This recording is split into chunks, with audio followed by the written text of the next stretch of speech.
Welcome to my channel.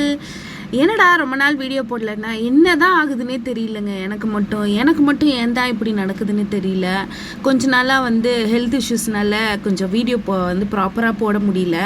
இப்போது தான் ஓரளவுக்கு ரெக்கவர் ஆகிட்டுருக்கேன். கண்டிப்பாக இதுக்கப்புறம் வீடியோஸ் கண்டிப்பாக வரும். என்னென்னா நமக்கு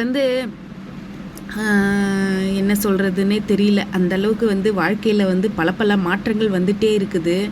என்னென்னா ஜாதகம் தமிழ் வருஷப்பிறப்பு பறக்கிறதுக்கு முன்னாடியே நம்ம யூடியூபெல்லாம் நிறைய பேர் ஜாதகம்லாம் சொல்லிகிட்டு இருந்தாங்க. நானுமே ஆவலாக கேட்பேன். அதெல்லாம் நம்மளுக்கு அதில் கார் வாங்க போகிறீங்க, வீடு வாங்க போகிறீங்க, அப்புறம் பிஸ்னஸ் பண்ண போகிறீங்க, என்னென்னமோ சொல்கிறாங்க. அதில் ஒன்று கூட நடக்க மாட்டேங்குதுங்க. ஆனால் மருத்துவ செலவு வரும் அப்படின்னு சொன்னால் அது கண்டிப்பாக நடக்குது. 100% நம்மளுக்கு நல்லது நடக்க மாட்டேங்குது. அதில் அப்படியே நல்லதுக்கு அகெயின்ஸ்டாக என்ன இருக்குதோ அது மட்டும்தான் நம்மளுக்கு நடக்குது. இதை நம்ம என்ன பண்ணுறதுன்னே தெரியல.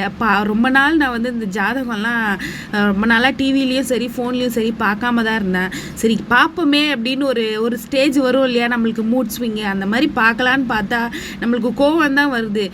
ஒரு ஸ்டேஜில் சந்தோஷம் வரும். மார்ச் 29க்கு அப்புறம் உங்களுக்கு சனி பயிற்சி வருது, ராகு பயிற்சி வருது, அது வருது, இது வருது, அது வருதுங்கிறாங்க. கூடவே ஹாஸ்பிட்டல் செலவும் வருதுங்கிறாங்க. ஆனால் அவங்க சொல்கிறது இல்லை, நல்லது நடக்குதோ இல்லையோ அதில் வர கெட்டது கண்டிப்பாக நடந்தே ஆகுது. அப்படி தான் எனக்குமே ஒரு 2-3 மாதமாக சில பல செலவுகள் ஆகிக்கிட்டே இருக்குது. அது என்ன செலவுனா ஹெல்த் இஷ்யூஸ் தான்.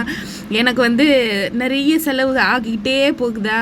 ஆனால் அந்த நல்லது சொன்னாங்க பார்த்தீங்களா, அது மட்டும் நடக்கவே மாட்டேங்குதுங்க. என்ன தான் நம்ம உருண்டு பரண்டு என்ன குதிச்சாலுமே நம்மளுக்கு அது மட்டும் நடக்கவே மாட்டேங்குது. பரவாயில்ல, இருந்தாலும் என்ன பண்ணுறது, நம்ம விழுந்து எந்திரிச்சு நடந்து தானே ஆகணும். அப்படியே உட்காந்துடவே முடியாதுல்ல. அப்படி தான் நானுமே ஓரளவுக்கு கொஞ்சமாக ரெக்கவர் ஆகிட்டு வரேன். காலையில் எப்போ எந்திரிச்சாலும் வீட்டுக்குள்ளேயே இருக்கிறது ஒரு மாதிரி இருக்கேன்ட்டு கொஞ்சம் வெளில உட்காரலாம் மாடியிலன்னு சொல்லிட்டு உட்காந்து அப்படியே காத்தாட கொஞ்சம் நேரம் உட்காந்து ஒரு 1 hour உட்காந்தனா மைண்ட் நல்லா ரிஃப்ரெஷ் ஆகிடும். அதுவும் இப்போல்லாம் காலையில் மாடியில் போய் உட்காந்தா ஆடி மாதத்து காற்று மாதிரி அடின்னு அடித்து தள்ளுது காற்று. அந்த காற்றுலேயே போய் உட்காந்தா உடம்பு மைண்டும் செம்ம சில்லாகிடுது. அப்படி தான் இன்றைக்கி என்னோடய மைண்டை சில் பண்ணிவிட்டு எங்களோட மாடியில் இருந்த 2-3 வாரத்து குப்பையெல்லாம் பெருக்கி மூட்டையில் அள்ளி வச்சாச்சு. இதில் வேறு சம்மர் ஹாலிடே வேறு லீவ் விட்டாச்சா, என் பிள்ளைய வச்சுட்டு மேய்க்கவே முடியலங்க. 1 hourக்கு ஒன்ஸ் ஸ்நாக்ஸ் கேட்குறான். சாப்பாடு பசிக்குதான்னு கேட்டால் அது பசிக்கல, ஆனால் ஸ்நாக்ஸ் வேணுமா, விளையாட போனோம் ஸ்நாக்ஸ் வேணும். இது 2 மட்டும் சொல்லி என்னை இன்னும் கொஞ்சம் கூட ஸ்ட்ரெஸ்ஸு ஆக்கி விட்டுட்டாங்க. டெய்லி என்னை டென்ஷன் படுத்துகிற வேலை தான் என் பையனுக்கு. எவ்வளோ தான் நம்ம அம்மாவுக்கு ஹெல்த் இஷ்யூஸ் இருந்தாலும் அது அதை பற்றின கேரே கிடையாது. இவருக்கு மட்டும் இல்லை, இவரோட அப்பாவுக்கும் அப்படித்தான். எவ்வளோ நமக்கு உடம்பு முடியலனாலும் நம்ம தான் எழுந்திரிச்சு சமைக்கணும். நான் தான் எந்திரிச்சு அவங்களுக்கு 2 பேருக்கும் பிளேட்டில் வச்சு கொடுத்தா தான் சாப்பிடுவேன்ற நிலமையில 2 பேருமே இருக்கிறாங்க. இப்படி இருக்கும்போது நம்மளுக்கு வர நோய் கூட பயந்து போய் ஓடி போயிடுது. அப்படி தான் எனக்கு வர முக்கால்வாசி ஹெல்த் இஷ்யூஸ் பாதி சரியாகிரும். ஏன்னா இவங்க கொடுக்குற டார்ச்சரில் அது சரியே ஆகி ஓடி போயிடும்.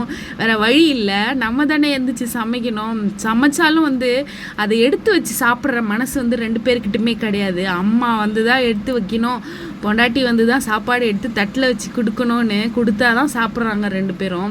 ஸோ என்ன பண்ணுறதுங்க, பாதி ஹெல்த் இஷ்யூஸு, பாதி இந்த மாதிரி ஒரு பிரச்சனை. இதெல்லாம் கடந்து போயிட்டு நம்ம ஹெல்த்லேயும் சரி மைண்ட் வைஸும் சரி நம்ம அதெல்லாம் கடந்து நல்லா ஓவர்டேக் பண்ணிவிட்டு கொஞ்சம் மேலே வர்றது எவ்வளோ கஷ்டமாக இருக்குது இந்த லைஃப்பில். பரவாயில்ல, இதெல்லாம் பட்டு தானே ஆகணும்.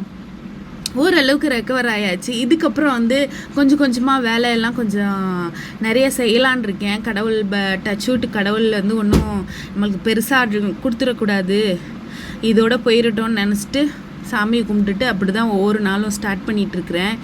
இன்றைக்கி எங்கள் வீட்டோட லஞ்ச் கீரை ரொம்ப நாள் ஆச்சு. ஸோ கீரை கடையல் பண்ணிவிட்டு கூடவே கத்திரிக்காய் வறுவல் பண்ணி ரைஸ் வச்சு சாப்பிட போகிறேன். அதுதான் இன்றைக்கி ரொம்ப நாள் ஆச்சு. ஸோ அதுதான் இன்றைக்கான சமையலாக இருக்க போகுது. இதுக்கப்புறம் வீடியோ கண்டினியூவாக போடுவேன் கண்டிப்பாக. ஸோ சப்போர்ட் பண்ணுறவங்க இன்னும் சப்போர்ட் பண்ணிக்கிட்டே இருங்க. லைக் பண்ணுங்கள், ஷேர் பண்ணுங்கள், மறக்காமல் கமெண்ட் பண்ணுங்கள். ஏன் நிறைய பேர் பார்க்குறீங்க கமெண்ட் பண்ண மாட்டேறீங்க, சப்ஸ்கிரைபும் பண்ணலாம், தாராளமாக சப்ஸ்கிரைப் பண்ணுங்கள். ஸோ எனக்கு உங்கள் ஃப்ரெண்ட்ஸ் என்னோடய ஃப்ரெண்ட்ஸ் நீங்களாம் தான் என்னோடய ஃப்ரெண்ட்ஸ். ஸோ சப்போர்ட் பண்ணலாம், என்னோடய சேனலுக்கும் எனக்கும் நீங்கள் சப்போர்ட் தாராளமாக பண்ணலாம். இதுக்கப்புறம் வீடியோஸ் கண்டிப்பாக வரும். இந்த சம்மர் லீவ் விட்டதுக்கப்புறம் அந்த குழந்தைங்கள வச்சுட்டு நீங்கள்லாம் எப்படி தான் சமாளிக்கிறீங்க? ப்ளீஸ் உங்களோட டிப்ஸ் ஏதாவது இருந்தால் கொடுங்க. ஃபோன் பார்க்காம டிவி ஓரளவுக்கு பார்க்க விட்டு இவங்கள விளையாட வச்சு ஓரளவு எழுத வச்சு பார்க்கணுன்னா சத்தியமாக முடியலைங்க. நீங்கள் ஏதாவது டிப்ஸ் வச்சுருந்தா சொல்லுங்கள். இந்த லீவில் புக்கு, நோட்டு, பென்னு, பென்சில் இது எதையுமே தொட மாட்டேங்கிறாங்க. அந்த ஸ்டேஜில் வந்து நின்றுட்டாங்க.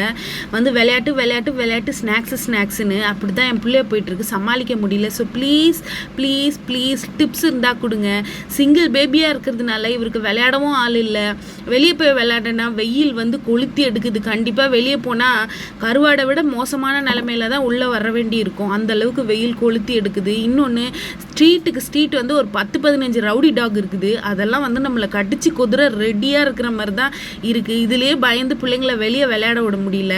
இண்டோர் கேம்னு ஏதாவது வைக்கலான்னா இண்டோர் கேம் வந்து கேம் கிடையாதுங்க. ஃபோனில் இருக்கிறது தாங்க இண்டோர் கேமு. அப்படி தான் பிள்ளைங்க பழகியாச்சு. ஸோ இன்னைக்கான லஞ்ச் வந்து ரெடி ஆகிடுச்சு. கீரை கடையால், கத்திரிக்காய் வறுவல், ஒயிட் ரைஸ், சூப்பரான காம்பினேஷனில் இன்றைக்கான லஞ்ச் வந்து ரெடி பண்ணியாச்சு. நல்ல அந்த சாதத்தை வந்து கீரையில் போட்டு நல்லா குழப்பி பிசைஞ்சு சாப்பிட்ற டேஸ்ட்டே தனி தான். இன்னொரு வீடியோட மீட் பண்ணுறேன். பாய்.